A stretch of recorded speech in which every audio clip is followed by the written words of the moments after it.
Live demo. Tried to make that super dramatic. So, Max, if you want to start off the demo, I will stop talking. All right. Looks like we can see the screen. So yeah, real quick, we're going to be showing Forge. I think most of you probably know what Forge is, know all about it, but for anyone who doesn't, Forge is a map editor that we shipped originally in Halo 3. Been iterating on it ever since, making it cooler and better. It's also part of the toolbox that the Rooster Teeth guys use doing the RVB episodes. So we thought that it was time to overhaul it a little bit, make a few improvements, and I hope that you guys like some of the work that we've done. So I'm going to hand it over to Mike, and Adam I think will be driving. But before I do, thanks to Frank, one caveat. What you guys are seeing in here is a pre-release build. It's not final. The interface, the environment, you name it, it's all still in development. Not final. Still in development. Yeah, work in progress. The UI in particular is actually just sort of placeholder, passed on from Reach. The final UI will be reflective of the rest of the Halo 4 UI. So that's absolutely the most temporary element in here. All right. So, Mike, you want to take it away? Yeah, sure thing. Hopefully I am loud enough, or louder than Jimi Hendrix's resurrected ghost that's going on in the next hall. So we're here to talk about Forge, and as everyone said, this is this has never been seen before. And with the placement of the monitor and the lights going in our eyes, Adam and I can barely see ourselves. So please bear with us as we just using the Force here. All muscle memory. All muscle memory. Well, I don't have any muscles, so that's a problem for me. But as you can see, what we have here is. As you can see, we have the Ravine. Now, this is one of 3 Forge environments that are going to be shipping in Halo 4 on November 6th. And as you can see, Adam's flying around here. This is probably the most beautiful Forge environment that you've ever seen before. So we've taken a lot of care to create a really kind of beautiful space for you to play in. And we're really excited to see when we set you guys loose on it, what exactly you'll be creating. So we want to talk about a few of the improvements that we've made to Forge. So, and you know what? There's just happened to be a nice little garbage pile here that had nothing to do with my presentation, but we can talk about it anyway.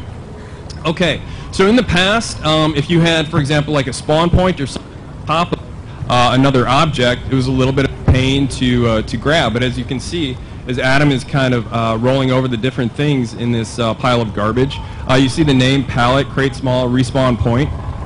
There's no guesswork in terms of what you're grabbing, so there's no trial and error.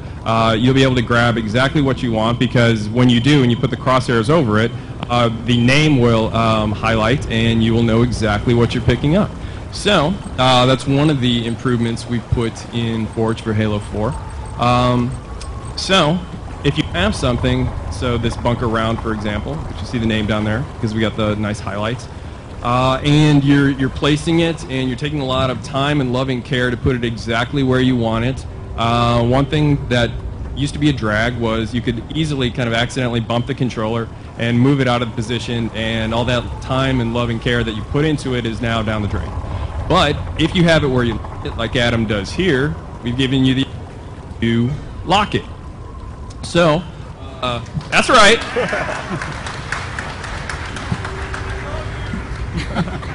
I love you more. So now we have this nice piece exactly where we want it. It's locked. It is going to stay there until the end of time, or when if Adam decides to unlock it and move it wherever he likes. So you see we have this half a bunker. I mean, who out there wants half a bunker? Hey, only that guy. You, out of here, security. Okay, no one wants half a bunker is the correct answer. So, if you have something that repeats, so like a road or racetrack, we've seen a lot of cool racetracks and stuff like that in different course maps. If you have something that you want to repeat, now we've given you the ability to dupe it. So, Adam has, this guy loves duping. Okay, so Adam has duped the base, and he is getting it lined up, and sometimes it used to be a little bit of a pain to get things exactly lined up. If you bump the controller and then the axes were kind of screwed up. So you've spoken, we've listened, and we've created a magnet system. How do magnets work?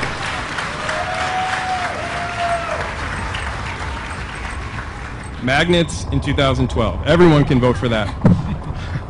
Okay, so if you enable magnets and you put two pieces together, like Adam's doing here, that bridge really easily magnetize. Jimi Hendrix is back. The pieces magnetize together, fit together seamlessly.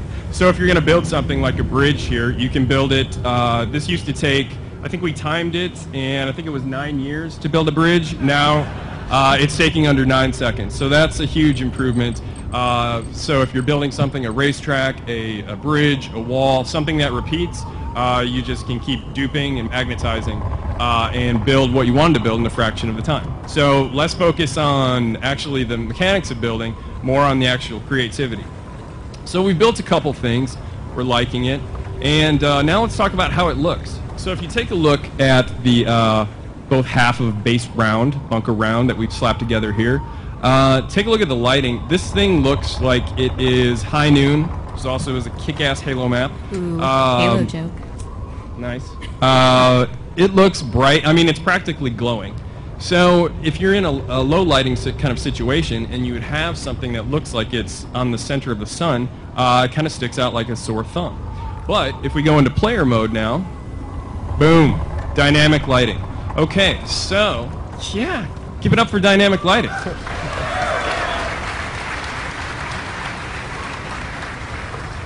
All Forge objects now accept shadows from the environment or other Forge objects. And if you see, like down there where Adam just was, Forge objects also cast shadows on the environment. So that means anything you put down in Forge is going to be a lot more integrated with the environment. So we want to give you the ability to create things faster and more efficiently, but we also have taken a lot of time and care to make sure that whatever you create is going to be beautiful. Did you say what the lighting system is called? Because it kind of sort of has the most amazing name ever. It does. The name is so amazing that it's a trade secret, and I cannot talk about it lest I be killed by Max. It is a very long, multi-syllabled lighting system that I personally am not smart enough to talk about. I know what it does, but the... It has the word probe in it.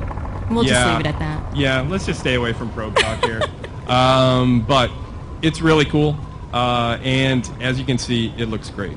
The one other thing I wanted to talk about before we move off of the beauty of Forge is take a look at this object here. So a lot of very talented artists have spent an awful lot of time to overhaul all the Forge objects. So you, the fan out there, are spending tons of time and effort into making these things with a lot of time and care, and we wanted to make sure that all the Forge objects look just as good or comparable with what are in MP and single player maps. So everything is going to be a lot more beautiful, easy, and efficient to make. So now, let's see, we've got a little bridge going over the ravine. I've got money on saying Adam cannot make the jump, so let's see.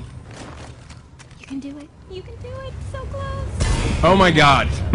Not even close, as you can see. Okay, so in the past, if we wanted to make a jump like that, we would have to alter gravity, and that would apply to the entire map. So if you wanted to create low gravity, you'd have basically a low gravity map. That's right. Yeah! Yeah! I mean, you guys are so smart, I don't even need to tell you what's going on here. But for that one guy out there, yes, I'm talking about you, sir, who looks confused, let me just describe it. What Adam has done is laid down what's known as a player trait zone. What is a player trait zone? It's a player trait zone. Come on. The name describes it. In that little zone that he's made, which he scaled to just really the size of the bridge, you can affect the Spartan's traits. So let's say speed, jump size, or jump height rather, damage absorption, a lot of other things. And so now with that trait zone laid down, let's see if he can now make the jump. Oh yeah.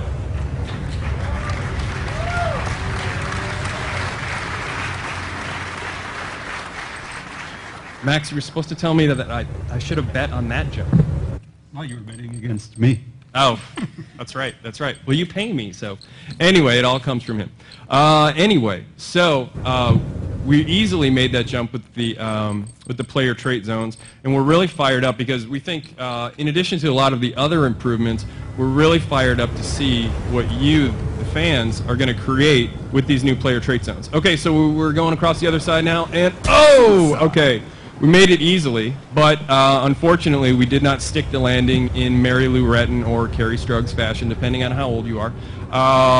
Me, I'm old school, so he didn't pull a Mary Lou Retton, and we got to do something to change that.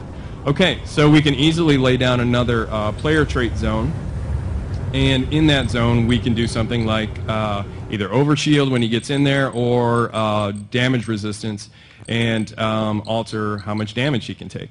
Invulnerable. I have a feeling that he is going to make the jump now.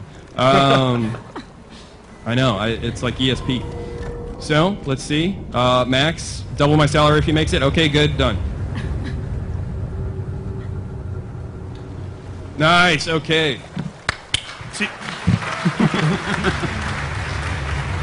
Okay, and you heard it, double my salary, so that's going to happen. Now I got to pay you $10 an hour? That's right, that's right. Welcome to the big times now. Okay, so those are just a couple things that we've put into Forge for Halo 4, but we're really fired up to see what exactly you guys are going to be creating when we put these powers in your hands. Yeah, thank you, Mike. And we actually have something else related to this that we're going to be showing you all in just a little while after Kynan talks for a bit. So my next sentence may or may not be a hint at what that something later is, but in my opinion, it sure does look like you can make some awesome horse challenges on that map. Ooh, I wonder what's coming next. But Forge is only one of the modes coming in Halo 4, so we're going to talk a little bit about some of the multiplayer experiences that you will be having come November 6th.